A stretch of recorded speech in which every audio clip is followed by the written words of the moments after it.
da Thelma sobre amor, a tese de doutorado dela. E é um tema que essas atividades que funcionam continuamente. Tem esses eventos que são também datados, porque mostrando estudos relacionados a essa temática mais específica. Mas voltando ao eixo, é o grupo que continuamente faz atividades de leitura e discussão de temas, né?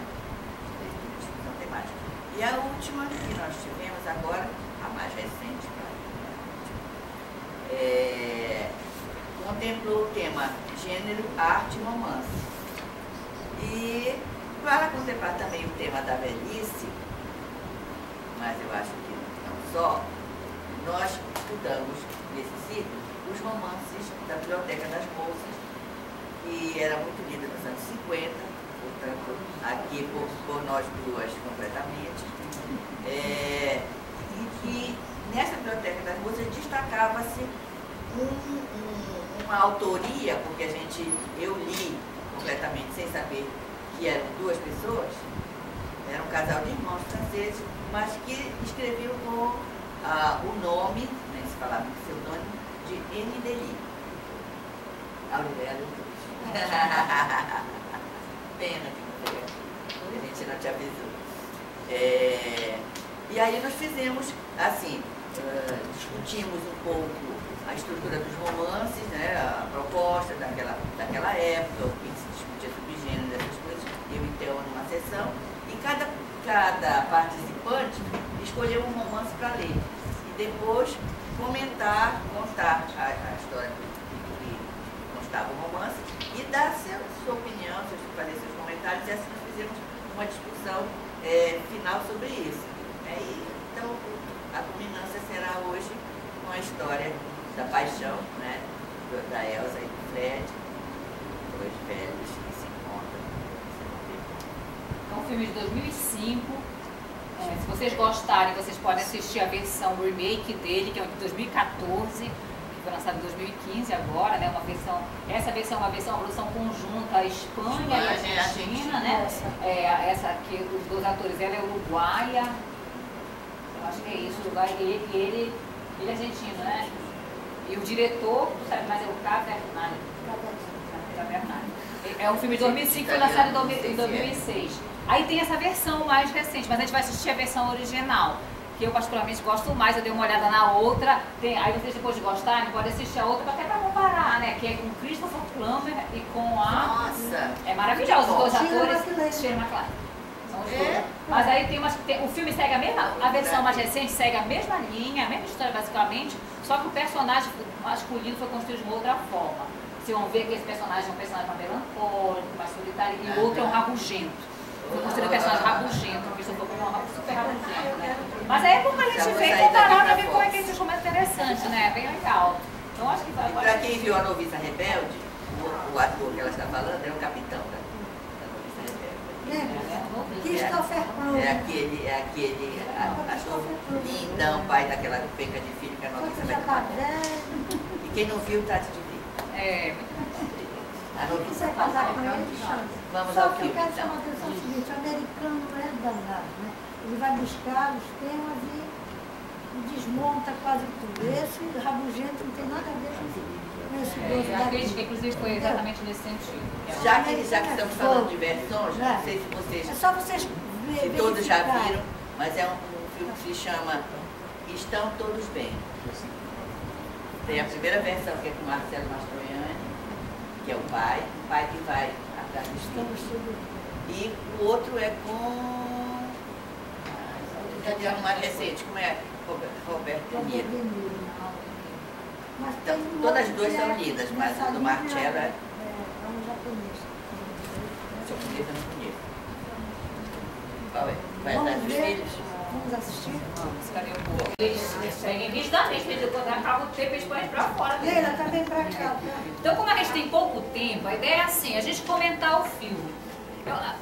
Se nós fôssemos falar as três, a gente ia consumir todo o tempo, né? Eu acho que também não é o objetivo, não é esse, né? Eu acho que a gente pode também relembrar algumas questões que foram discutidas lá no seminário, para fazer a conexão com o filme. Quando a gente teve seminário, uma das coisas que apontam muito é que, primeira coisa, as películas, né, seguindo aí o ritmo do filme, películas que envolvam, tenham como protagonistas pessoas idosas, são poucos. Isso já é um dado do cinema que a Luzia, quando falar, pode falar melhor ainda. A gente não tem quase a discussão do envelhecimento no cinema. E quando a gente tem muitos atores, atrizes velhos, mas que nunca estão no papel de protagonistas. Sempre, qualquer filme que a gente vê, a gente vai ver uma pessoa mais velha, uma mulher mais velha ou mais velho, mas eles têm papéis muito bem definidos. Então essa película já é diferente porque ela protagoniza, né? A Elsa e o Fred são os dois protagonistas, tem vários velhos lindos, diga-se de passagem. Todos eles são gatos, os velhos, né? E as velhas, né? Tem mais velhos que velhas, né? Não tem quase muitas velhas, mas tem muitos velhos. Ele parece o Saramago, inclusive, eu achei. O Saramago, né? Leu o Saramago. Então, a gente viu isso no seminário. Uma outra questão é referente à questão da sexualidade, que a gente discutiu muito no seminário isso, né? A ideia de que no processo de envelhecimento há uma deserotização das pessoas e, portanto, a inexistência da sexualidade, que acaba, a gente discutiu isso lá, é um mito, né? Que aqui no filme aborda de uma maneira a gente pensando sexualidade, não pensando exatamente sexo, mas pensando sexualidade, porque sexo seria o ato sexual em si. E aí fica a imaginação de cada um se eles praticaram o ato sexual. Mas o campo da sexualidade, como expressão de afeto, carinho, beijo. Eu peguei um texto interessante de uma pesquisadora que ela trabalhou com os dados aqui do Brasil e ela levantou dados e os velhos foram entrevistados e diziam que tem interesse sim pelo campo da sexualidade. Essa sexualidade se expressa pelo carinho, pelo beijo, pelo cuidado com o outro, não só pelo ato sexual, que pode ocorrer ou não. E isso é um dado que é muito interessante. Uma outra coisa é a biomedicalização da velhice, que é uma coisa que a gente discutiu também lá, né? A ideia de que a velhice como uma fase, uma etapa patológica da vida, a gente discutiu, né? Declínio. O declínio, e portanto quem é a autoridade para falar, para cuidar dos velhos são os médicos, através do medicamento, dos tratamentos. Então isso é muito forte, isso aparece muito forte no filme, né? Através dele em especial, né? Dela também, porque ela é uma pessoa que tem um processo, ele viu o processo de doença e precisa necessariamente do apoio médico. Mas ele, mesmo não precisando, tinha todo um kit, né? As pílulas coloridas dele. Então esse é um debate que a gente fez lá também, que é muito comum quando se fala da velhice, é a ideia da velhice como patologia. O velho é fraco, o velho é débil, o velho é doente. E aí você vai associando não só do ponto de vista físico, mas do ponto de vista psicológico também. É caduco, é doido, é louca, né? Como ele mesmo dizia pra ela, você é louca, é perturbado, ele é senil, ele precisa de amparo. Esse é um elemento muito forte. Eu acho que o outro elemento que eu destacaria é a questão da intervenção familiar, que fica muito forte no filme, né? A família, em se pensando a velhice como um estado patológico, que merece o tempo todo cuidados, cabe a quem cuidar? Mais imediatamente a família. Mas a família cuida no sentido do controle, né? Ela é ótima, né, Elsa? Assim, o telefone toca, ela diz, é a polícia. É o filho dela que ela sabe, né? O papel da família é de controlar. Não atende. Aí ela vai dizer, controla e diz o que deve ser feito. Começa o filme assim, né? A família arranjou um lugar para ele morar porque ele ficou viúvo. Então a família decide, a filha compra um apartamento. Ele chega na hora, Então decide o que fazer, o que comer, quando sair, se sai, se não sai, o que vai, para que festa vai, para que não vai. Então a família exercendo um poder muito forte sobre o velho, no sentido de dizer o que tem que fazer. E aí tem outro lado que eu acho que é o que a gente pode discutir, que é o lado, né, do rompimento, da resistência em relação a esse controle, né? Ela faz o tempo todo isso, né? Ela resiste bravamente, né? Esse controle, e ele depois começa também a exercitar o poder que ele tem de decidir por si mesmo, e não precisar de uma família para dizer se ele pode ou não pode fazer. Então são coisas assim que eu lembrei do seminário, que eu pontuei aqui, que a gente discutiu no seminário e que o filme traz muito fortemente isso. Mas não sei se vocês querem pontuar alguma coisa, brevemente, aí a gente passa para as pessoas. Eu anotei várias coisas, mas eu não vou falar tanto. Eu vou começar, as poucas coisas que eu vou dizer, com a fala da minha neta. Eu estava assistindo o filme e ela pegou a caixa, viu o título e ela perguntou sobre o que era o filme, né? E eu tentei dizer para ela, contar, falar da história da Elsa e do Fred. Aí ela disse assim, então a lição do filme é que amor não tem idade. Ela disse. E logo depois ela disse, aí ela disse, e para você, meu avô, nem prazo de validade. lindo! Então ela fez um comentário fechado sobre o filme, né? Das coisas que ela observa, etc. E ela é muito assim, né? Então ela discute. Eu que nunca estudei filosofia, eu discuto filosoficamente com a Yara. Aí eu fiquei pensando o que eu ia dizer além desta lição, a lição que a Yara deu do filme, né? Aí eu anotei algumas coisas que a Thelma já pontuou. Quer dizer, o filme sobre o amor entre um homem e uma mulher velhos. A primeira coisa assim, que salta aos olhos é essa recuperação da convivência amorosa, seja lá como ela se dê, entre um homem e uma mulher na velhice, né? Aí o controle dos filhos, o filho sobre ela, da filha sobre ele, né? Tem uma questão de troca aí. A ideia da velhice também como uma tradução do que é ser velho, da ideia de velho. Ele era mais próximo da ideia geral, dessa que a Thelma estava mostrando, do que é ser velho, né? E ela, ao contrário, por isso ela se diz adolescente. Ela não se diz velha também, propriamente, né? Ela reconhece, ela sabe tudo isso, mas para justificar a forma de ser dela, ela e ele no final recupera isso, dizendo, quer dizer, que é ser louca na velhice, fazer coisas que não são de velho, só se a pessoa é louca e se comporta como uma adolescente. Então, aí eu também percebi, para falar da história, de uma história vivida e de uma história contada. Porque ela conta a história dela ao modo dela, né? Depois, quando o marido, que não era defunto, como eles falam sempre no filme, né? A expressão que a gente praticamente já não usa, a sua defunta esposa, a sua não sei o que lá, ele a Vivinho da Silva, bonitão, por sinal, exato, até levou um pouco o Marcello, se a gente tiver um pouco de boa vontade.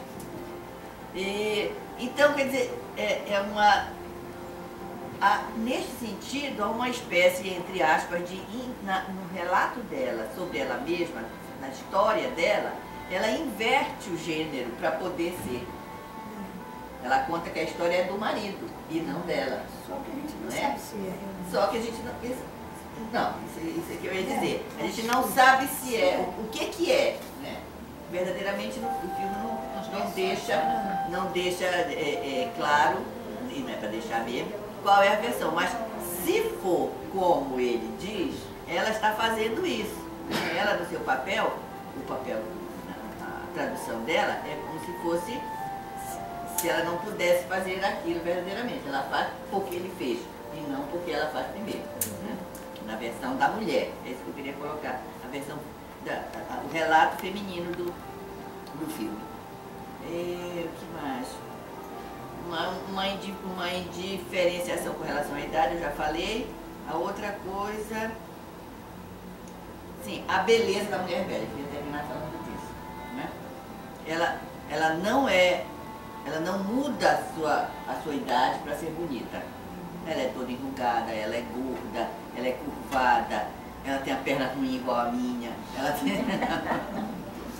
ela anda com um sapato de velha, o pé um pouco parece inchado, assim, ela tem um andar, mas é linda, né? Ela é linda e ele a vê como linda, e ela é bonita mesmo, né? Mesmo no seu corpo entradeante, como a gente diz. Eram essas coisas que eu queria lembrar. Eu também pego 5 minutos, aí a gente volta para a plateia. Nós estamos, desde há algum tempo, trabalhando no GP sobre a construção e a desconstrução dos modelos masculinos e femininos, né? Nas várias vertentes. Se vocês perceberem o processo de desconstrução que a Thelma fala e a Angélica fala, né? É uma forma de mostrar quem é quem no processo de representação social que é privilegiado pela sociedade e é a partir daí que se constroem os níveis de violência. E nós estamos caminhando justamente para desmontar esses processos de representação e esses modelos como uma forma de mostrar que são modelos construídos na sociedade e que tendem a levar à cultura da violência. Então, nós não podemos deixar que isso seja abandonado, seja esquecido, né? Porque, na verdade, se nós tivermos aos poucos, e principalmente no cinema, quando ele adentra a tua casa, ele adentra o teu videocassete, tu vas ao cinema, e você sempre vê esse filme com algumas vezes não, a maioria você vai por prazer assistir o filme, ou então, entre aspas, a maior diversão. Eu vou pela profissão, mas também pelo prazer que eu tenho de assistir o filme, né? Mas se você penetra nessa construção da antropologia, da visualidade, da antropologia visual, você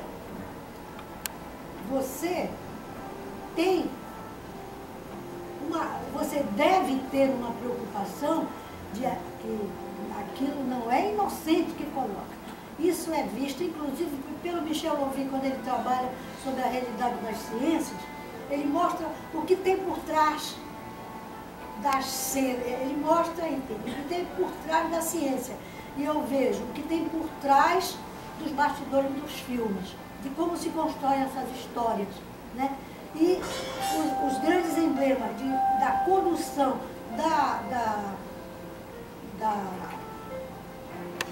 como é que a gente pode dar, do processo de narrativa, né? Ele faz o espectador gostar ou não gostar daquela personagem. Aí nós temos logo o quê? Nós temos os nossos ímpetos de considerar o herói, o anti-herói, ou então o marginal, né? Então, isso tudo é importante para nós que trabalhamos com a ciência, na academia, ou o que eu chamo muita atenção, eu chamei atenção ontem numa entrevista, com a nossa própria vivência, né, de construir uma sociedade dentro do processo de justiça social.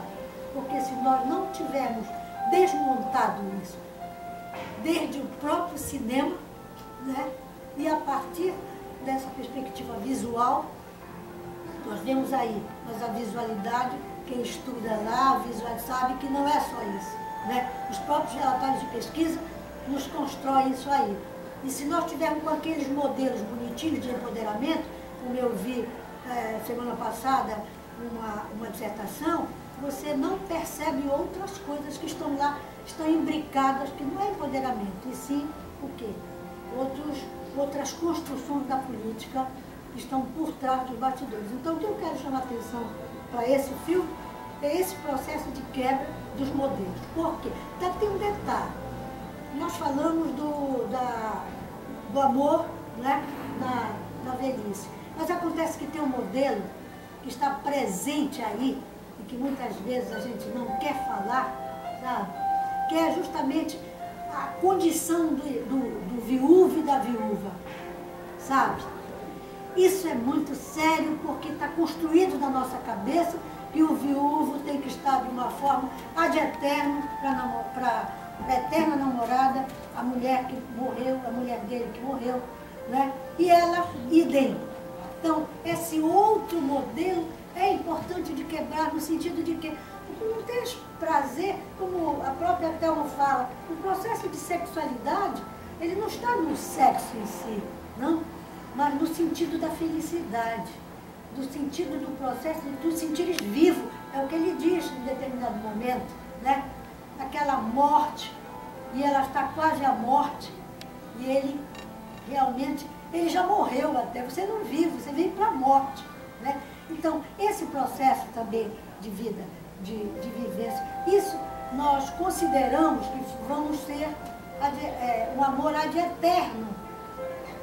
Realmente, nosso amor, aquele amor que a gente teve para aquele nosso parceiro, que foi nosso companheiro e que já foi embora para outro plano, ele nunca desaparece, né? Mas o nosso prazer de viver pode estar junto de vários homens, várias mulheres, né? Quer dizer, e a gente está sentindo a felicidade. Se vocês forem ver aquele filme, o Divertidamente, vocês vão ver o sentido, os sentimentos, né, materializados.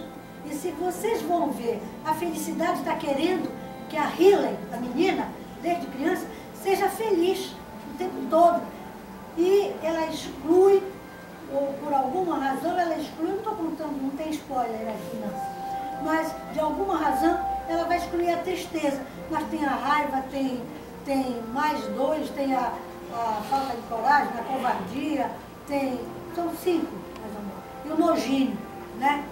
O nojinho. Então, são 5. O que é que ela está pensando? A alegria, ela acha que a Riley tem que ser feliz para sempre. Quando no final da história, eu não vou contar. Vocês vão ter que ir lá. Porque vocês vão ver como que vai ser garantida a felicidade daquela menina. Não é só pela alegria, entendeu? Então, o que eu quero que a gente pegue assim nos filmes, nos processos de construção da visualidade, há modelos, eles podem ser destruídos, reconstruídos, para que a gente tenha um processo de felicidade da Elza e depois do Fred. É isso que eu queria falar. Então tá aberto. Tá Bora aberto. ver o que tocou, o que que nos... Como foi que o filme chegou pra gente? Faltam 15 minutos. Dá pra todo mundo falar um pouquinho? Dá pra falar um pouquinho, não. Queria falar. Angélica. A Aureléia. Oh, desculpa, Aureléia. Depois Nilson. Várias coisas chama bem atenção no filme, quando é um filme de amor, embora não seja um filme sexy, não mas é um filme de amor lindo, né? E esse amor maduro em que você vê as nuances, esses aspectos do amor, nesse relação, nesse companheirismo, nessa loucura juntos, né? E a outra questão é exatamente que a Luzia tocou, da questão e que semana passada eu peguei um poema do Pablo Neruda, em que ele diz, definindo a saudade, que a saudade é o amor que permanece embora o amado já tenha ido. Então é exatamente a questão da viuvez, né? Que aí eu estava dizendo, pena que não tem uma viúva na mesa, porque estavam as duas ali, né? Mas como isso é contraditório, o amor permanece. Mas, hein? Não, pena não é que você... Não, pelo amor de Deus, não é que ninguém... vamos dizer, pena que eu não esteja aí. Falta ela aí. Falta eu aí, era isso, né? Não é que ela... Não, é porque eu sou vivo. Então, essa ausência minha ali, né? Não é o caso. Deus me livre que eu amo os dois. Pedro e Heraldo. Nossos maridos. Nossos 3 maridos. Então, Eram amigos. Então, o amor permanece, o amado já foi, né? Mas você, de qualquer maneira, tem outras pulsações na vida que fazem com que você sinta outras coisas além daquele amor do amado. E isso a gente é difícil de reconhecer. Poxa, eu amei tanto o cara falece, e como é que eu posso sentir alguma atração, alguma coisa por outra pessoa? Isso acontece. Né? Mas é tudo, essas nuances, esses pontos, esses tipos de amores diferentes, né? E o que me chama a atenção é também, e nesse caso, a convivência, o prazer e o amor em um outro aspecto, nesse aspecto de companheirismo, de sexualidade, sim, ela não morre com velhice, né? A gente permanece intensa, acredito, Mas é muito interessante ver essas coisas. E o amor do passado no sentido de do amante ausente, ele permanece, ele não morre. E você pode ter outras pulsações diferentes, né? Era isso que eu queria só registrar. E lógico que a questão, aquele alerta da figura era só a representação disso aí na mesa. Já com a minha fala está presente. O que chamava bastante atenção é que quando ela pergunta para ele qual era o ponto positivo, o que tu via, o que te chamava atenção, o que era bom na tua mulher, ele diz que ela era organizada. Né? E isso para ele é um valor. Né? Ser organizado é um valor muito bom, que ele achava muito interessante, mas só que ele se depara com uma pessoa totalmente desorganizada e louca. Né? Então, na verdade, ela mostra para ele que há possibilidade dele valorizar uma outra forma de ser, que é a forma dela de ser, né? Que para ele é louco, que seria totalmente avesso à mulher dele, a ex-mulher dele, né? Então é uma questão assim que briga com a memória dele, né? É algo que tem relação com o passado que ele via, com a memória que ele tem da esposa, e é uma forma de ver assim que a perspectiva de gênero faz com que a gente enfrente ou confronte o nosso próprio passado, o nosso próprio jeito de ser, por causa da nossa história de vida que é construída para um determinado jeito de ser. Então a perspectiva de gênero, ela tenta, de uma forma ou de outra, mostrar um outro valor, que é o que ela está fazendo, né? Mostrar um outro valor, só que é muito complicado porque tem a ver com memória, com história de vida, com a socialização que nós passamos, o processo que a gente passa todo dia tem passado. Então, ela mostra uma outra forma de ser e ele aprende a valorizar essa forma de ser. Então, a perspectiva de gênero dá possibilidade, porque no final ela mostrou que era possível. Né? E ele ficou feliz com o que ele encontrou, com essa nova forma de vida, desorganizada e louca. Então, foi essa questão que me chamou bastante atenção, né? O fato de ela brigar com o passado, ela disputa com o passado, porque quando ele guarda a fotografia da mulher, ela comemora, né? Então, quer dizer, tem uma relação com o passado dele, com a memória dele, né? Então, era exatamente isso que tem a ver com o processo de construção da nossa história de vida, de uma construção de história padronizada que gera violência, né? E a gente está muito nessa questão da violência. É uma história do tempo passado que se transfere para o tempo presente e emerge de uma forma diferente. Exatamente. Né? Você tem mais alguém? Tem. Então, É o próximo. chame, quem é o próximo? Claro que todo esse contexto, né, a história é linda, a interpretação dos atores e atrizes é perfeita. O Fred, no início, a gente vê a fisionomia triste, né, ainda parece que ele não estava ali. E quando ele conhece ela e eles começam a realmente conviver, a gente percebe a transformação dele, né, da fisionomia dele. E me lembrou muito um momento que a minha família está vivendo. Eu acredito que todas as famílias, se não viverem em algum momento, viverão, né? Que é essa questão de ter alguém velho na família, no caso a minha avó, já viúva há alguns anos.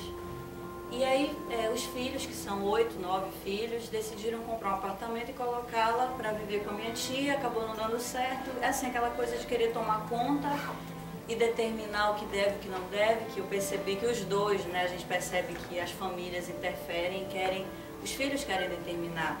E como cada um lida com isso, né? A filha dele tem a chave da casa, do apartamento até determinado momento. E ele começa a delimitar esse espaço e dizer, olha, eu tenho privacidade, eu preciso dessa privacidade. E até a hora de tomar o banho, né? Ela acha uma loucura ele tomar banho de banheira naquela hora, não estava prescrito que ele deveria tomar. E aí ele, depois de ter esse contato com a Elsa, e de se permitir viver, porque para muitos a gente observa assim, como se a pessoa velha, ela não tivesse uma vida, não tivesse um sentimento, uma sensação, a necessidade de viver algo. Ela está viva, né? E aí vem, mamãe, você não pode pegar o ônibus, ou você tem que me ligar para dizer, me espera que eu vou te buscar. Não, não dá. E aí, essa dependência do outro, né? Na verdade, os filhos querendo dominar e dizer, não, você pode ou não pode, delimitando os espaços, como se a pessoa não tivesse autonomia para ter desejos, para ter vontades, para querer sentir também. Mas no momento do filme, a filha dele, eu acho que é o momento mais sensato que ela tem no filme inteiro, que é quando ela diz, não, ele tinha razão em ter feito isso, ele fez o que era melhor para ele. E apoia, sabendo que o pai está feliz. Eu acho que a busca que a sociedade deveria ter em nós é justamente respeitar esse momento da vida como um momento da vida que eu espero que nós vivamos, né? E que a pessoa é um ser humano aí, a gente não deixa de ser pessoa porque a gente envelheceu ou porque a gente é criança, né? Como se não tivesse mais vontade, ou desejos, anseios e objetivos. Eu acredito que é pra gente pensar tudo isso, como se a pessoa não tivesse o direito de amar mais, de ter sexualidade, de ter desejo. Tamanho velho, né? Vivendo tal coisa, ou enfim, cortejando alguém, as pessoas falam essas coisas, né? Como se nós tivéssemos o direito de delimitar quem pode, quem não pode, o que pode, a hora que pode, que é o controle que a sociedade exerce ou tenta exercer sobre nós. Me fez pensar sobre essas coisas. Eu queria chamar atenção para emerge nas famílias de modo geral uma situação. O controle e a prova do amor dos filhos, da família. Quem assistiu a Velha Dama Indigna sentiu a reação da Velha Dama. Né? Mas o que eu quero chamar a atenção é que o processo de controle, nesse caso, você observa que prova de amor é essa? Que é um amor autoritário, né? Que é um controle autoritário. Você faz isso, você faz aquilo, quer dizer, é uma decisão externa e não respeita o sentimento da privacidade, como ele diz. Então, isso que a gente coloca, passa nos modelos, né, como o quê? O modelo de controle, o modelo de amor. Mas que amor é esse? Que não deixa a pessoa ser feliz como quer, ou então deixa que ela faça alguma coisa por ela. Não, mas aí se o pai ou a mãe se rebelam, é isso que é importante a gente entender também como filhos e filhas, como pais e mães, né? Que história é essa, né? Que eu não posso ser feliz dentro daquilo que eu quero viver. Eu já vivi a vida inteira dentro do padrão organizado. Aí de repente eu quero, né? Quero fugir, quer dizer, a velha dama, Berta, o que é que ela queria?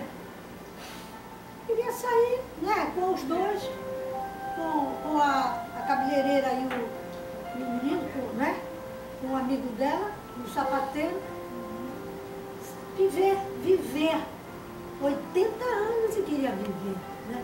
Quer dizer, como os dois, mas acontece que a sociedade, é isso que eu jogo sempre, gente, para a construção das representações e para a perspectiva dos modelos, para que a gente tenha na cabeça por onde anda a cultura da violência, sabe? Que eu não vou abrir mão nunca disso, porque eu acho que é por aí que está a violência que a gente pensa que está construindo o amor.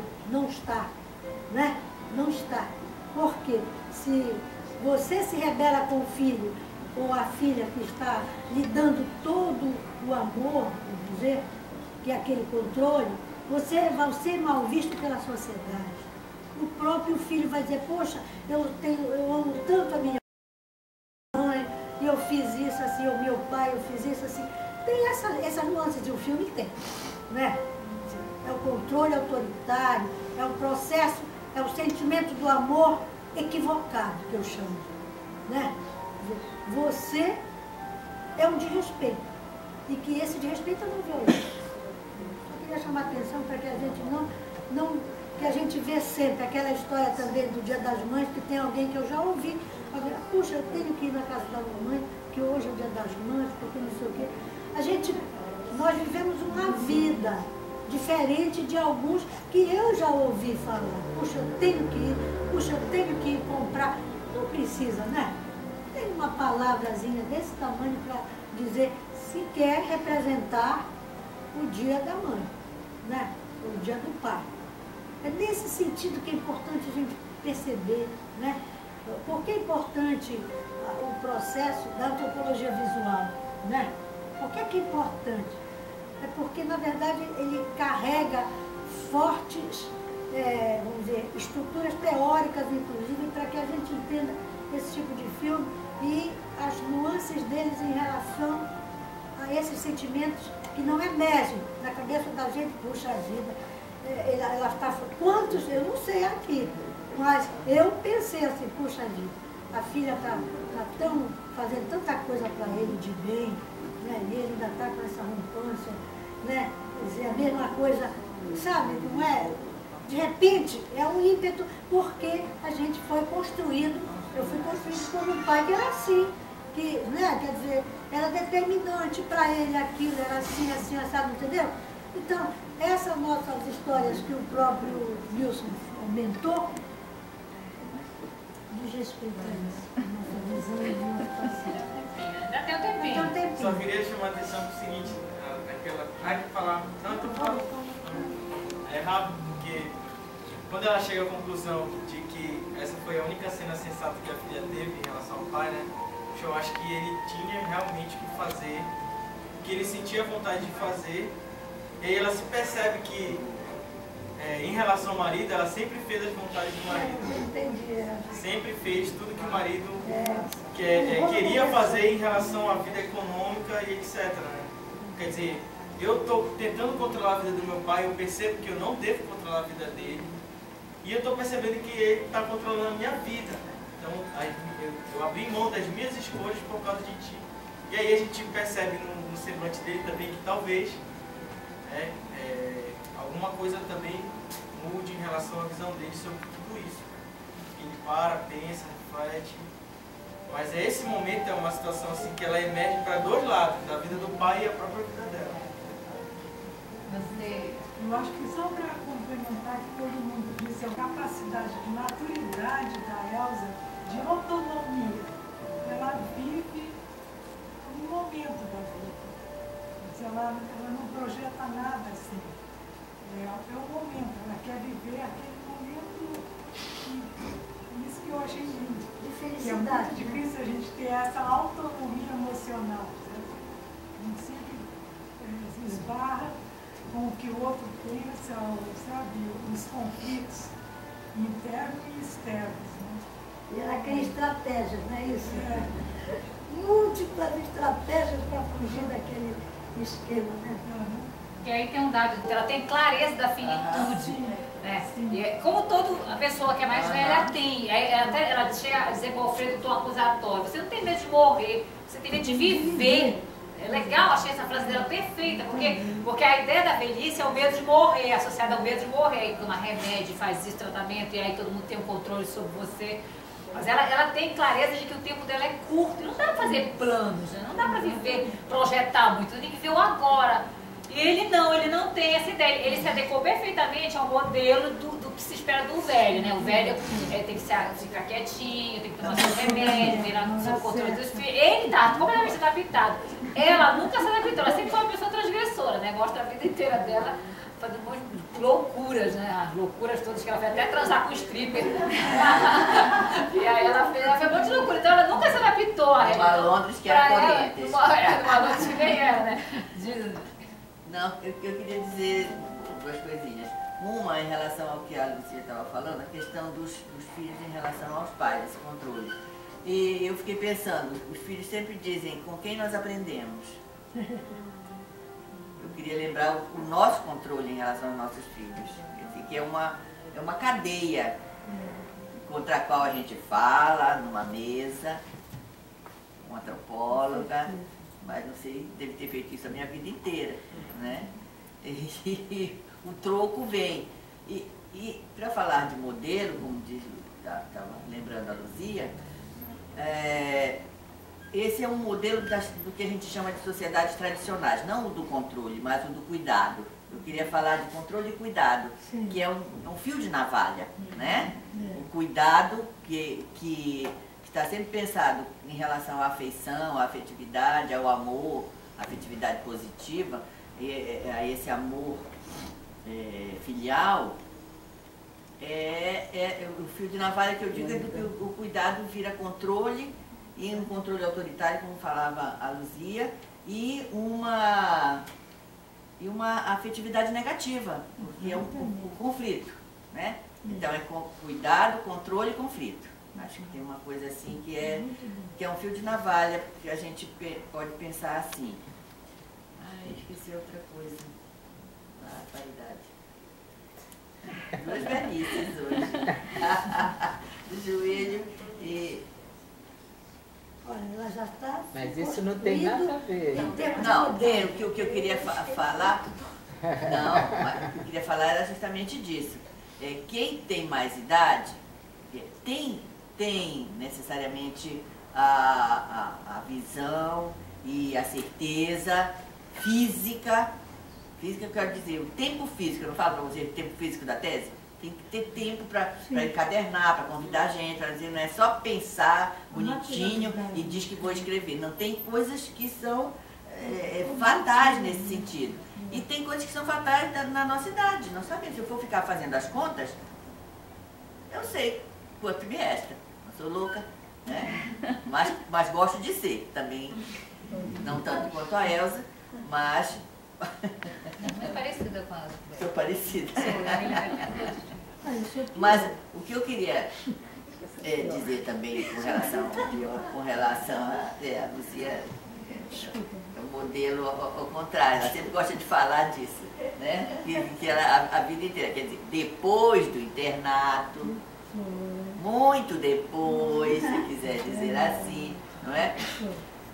Então, mas essa coisa que eu queria dizer, dessa ideia da finitude, mas tanto quanto ela, que uma doença que mais prementemente mostrava isso para ela, eu de uns tempos para cá, e para falar de mim, encontrei uma amiga outro dia, colega minha, não é tão amiga assim como Lulu, Thelma e Aurélia, mas de convivência aqui na universidade. Eu estava dizendo para ela assim, que eu já comecei a aprender, porque a gente não aprende de verdade mesmo, que não adianta se preocupar.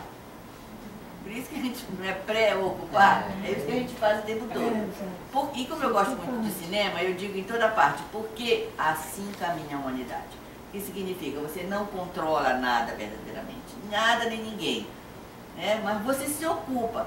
Mas então, o exercício que eu tento fazer é de viver agora, entendeu?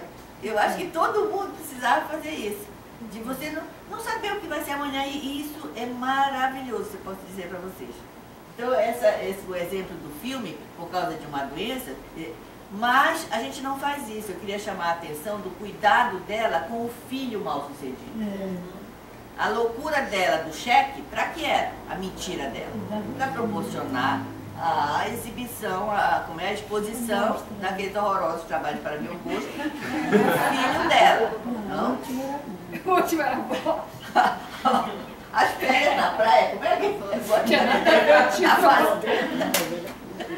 Ela tem noção perfeita disso. Mas o que é que ela faz?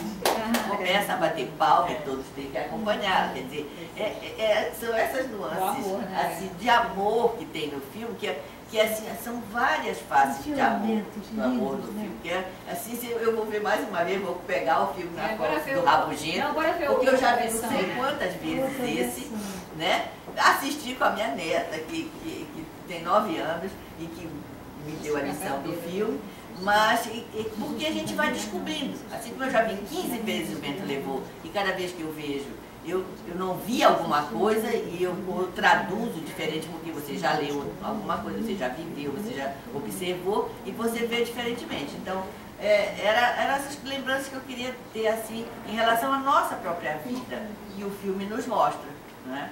E ele caminhando, caminhando na velhice, que a gente constrói, né? Que a gente constrói para as pessoas, e ela revirando a vida fora dele. dos trilhos. Fora dos trilhos, E ela fora dos trilhos, mas andando no trilho no que precisa, cuidando do filho, indo fazer, cuidando da saúde como ela pode, mas tendo consciência do que acontece, né? Tendo certeza. Assim, eu digo sempre, brinco com o Heraldo, porque o Heraldo é o racional da casa, né? Então, eu digo assim, eu sou eterna. Eu penso como se fosse minha mulher, mas é verdade, mas eu não quero saber, mas sei lá. Mas nesse sentido de que você sabe da finitude, mas você pode fazer com ela alguma coisa, porque você só vive o agora, não é verdade? Você só tem certeza disso, vida, e mais nada.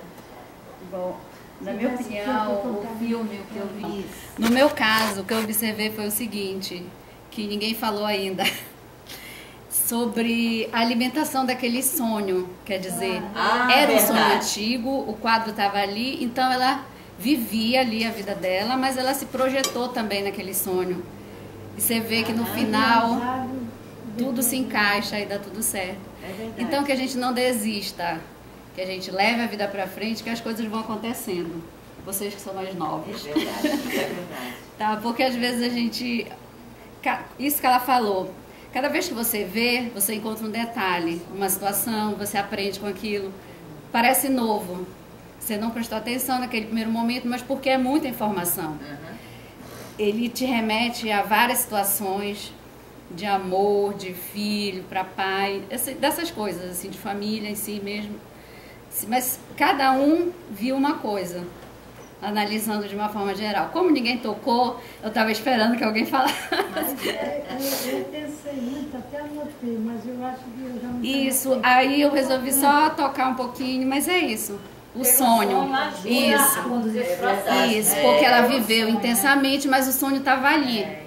Todo o tempo ela naquele quadro. Tanto que ela dizia, Anitta, isso, isso. Você nem o santo, mas a Anitta estava lá. E esse detalhe foi interessante porque a última conversa do ex-marido, não, eu só quero dizer o seguinte, os meninos são assim, quando eles terminam o namoro, aquela história do falecido, é falecido. Vocês estão sabendo? É verdade. Fulano, que tal?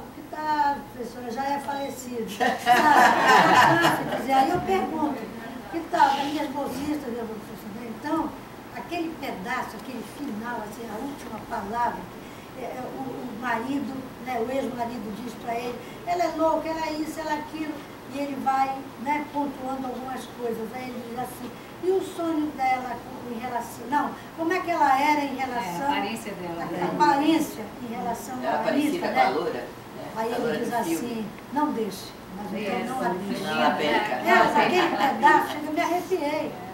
Por quê? Provou que alguma coisa ficou com ele. E outra coisa, tem um detalhe que eu penso, que ela, quando ela conta a história dela. Outra coisa, né, é a visão, é a história das pessoas. Cada pessoa tem uma história, tem uma versão. Ela tinha uma versão em relação à situação dele, como homem, que traiu ela, não sei o que, aí ela foi com as amigas e queria fazer daquilo que ele tinha feito. E ele disse que era o contrário, né? Dentro da sociedade sexista como nós temos, e ele disse que é mentira, que foi ela que começou. Na verdade, a gente sabe que pode até ser, mas ficou a coisa, não foi em dúvida. Eu acho que foi ele. Ela só deu troco, né? Até porque nem no último chá ela tinha amiga. Ela tinha amiga. Olha, a gente vai fechar porque com muita pena nós, como vocês sabem, o Capacete tem um tempo, né? E nós estamos aqui agradecendo as nossas queridas do GP, pena que as outras não estiveram. Agradecemos a plateia, que realmente foi muito importante para nós passarmos o nosso filme.